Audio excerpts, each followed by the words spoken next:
Yer tavrash Allohning g'azabimi?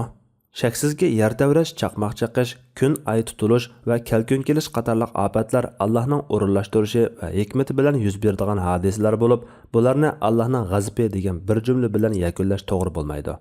Chunki bu ofatlar Allohning amrlariga bo'ysunmaslikqa qarata Allohning g'azabi bo'lishi ehtimolligi bo'lgandek, bir turli sinoq yoki rahmat bo'lishimi, Allohning qudratini va yakki yegonaligini eslatish bo'lishimi, qo'rqitish bo'lishimi va yoki dunyodagi muvozanatni saqlash bo'lishimi mumkin.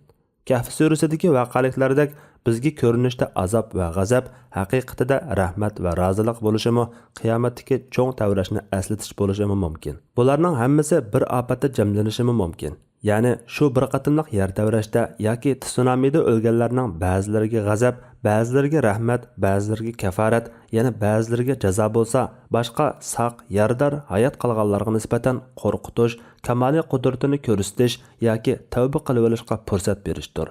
Bu jihatdan olib aytsak, bizga sirtqi ko'rinishda g'azab yoki ofat, amaliyotda rahmat va rozilik bo'lishi tamoman mumkin.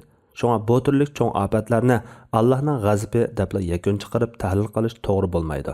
Bo'libmi bu afatlar yuz beradigan joylar kufr, gunoh ma'siyatda uchiga chiqqan shaharlar bo'lmay, musulmonlarning bo'lgandimi oddiy sadda pak taqvodor musulmonlar yashaydigan yezi qishloqlar bo'lishi mumkin.